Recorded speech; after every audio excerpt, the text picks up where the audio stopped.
It was a dark and chilly Halloween night when my friends and I decided to venture into the notorious Hollow Grove Cemetery.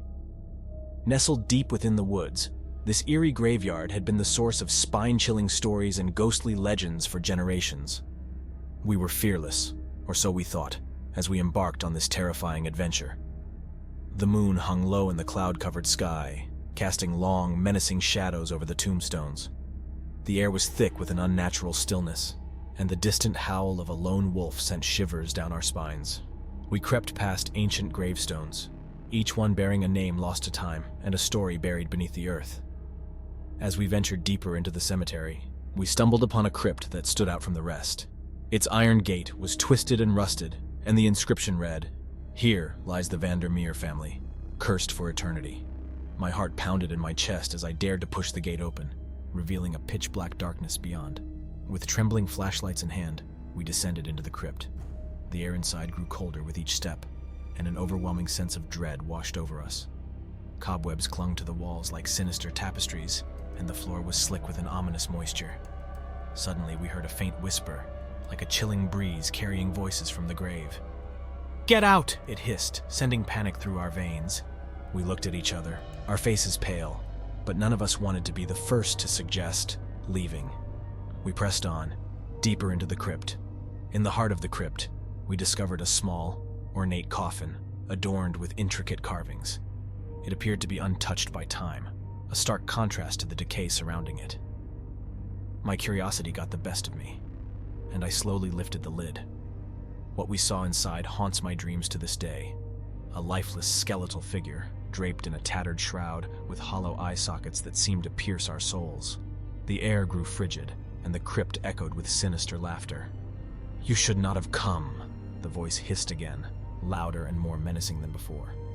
In a state of sheer terror, we sprinted for the exit, but the iron gate slammed shut behind us, sealing us inside the cursed crypt. Panic consumed us as we desperately tried to pry it open, but it wouldn't budge. The malevolent laughter grew louder, echoing in the confined space. Just when we thought all hope was lost, a blinding light pierced through the darkness, and the gate slowly swung open. We bolted out of the crypt, our hearts pounding, and never looked back.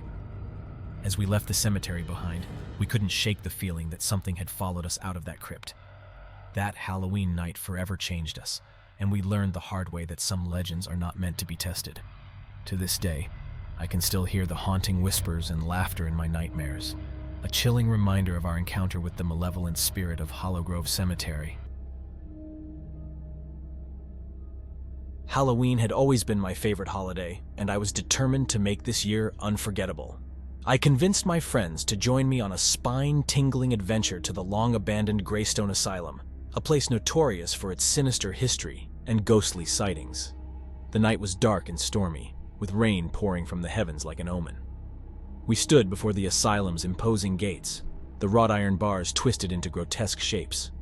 The wind howled through the broken windows, creating eerie melodies that sent shivers down our spines.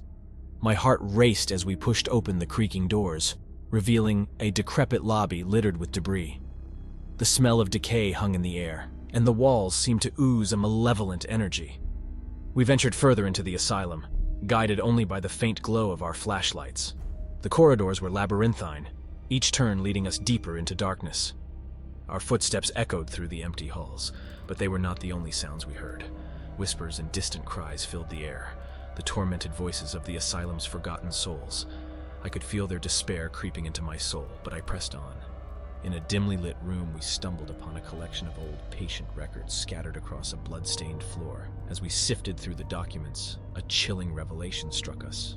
Cruel experiments had been conducted here, unspeakable acts of horror committed in the name of science. It was said that the spirits of the tortured patients still roamed these halls, seeking vengeance. As we continued our exploration, we entered a vast, decaying chapel. A towering stained glass window depicted a sinister figure with outstretched arms, as if beckoning us closer. The room grew colder, and our breath formed ghostly puffs in the air. In the distance, we heard the faint echo of a children's nursery rhyme, a haunting lullaby that should never have existed in such a place. Suddenly, the door to the chapel slammed shut, and we were plunged into darkness. Our flashlights flickered and died, leaving us in a world of absolute blackness. Panic set in as we fumbled for a way out, but the door remained sealed shut. Then a chorus of eerie, childlike laughter filled the chapel. Invisible hands tugged at our clothes, and icy fingers grazed our skin. We screamed in terror as unseen forces toyed with us, and a haunting voice whispered, "You'll never leave." In a surge of adrenaline, we mustered the strength to force the door open, and we stumbled out of the chapel, gasping for breath. The asylum seemed to groan in protest as we fled into the stormy night. We made it out alive, but the experience had forever changed us.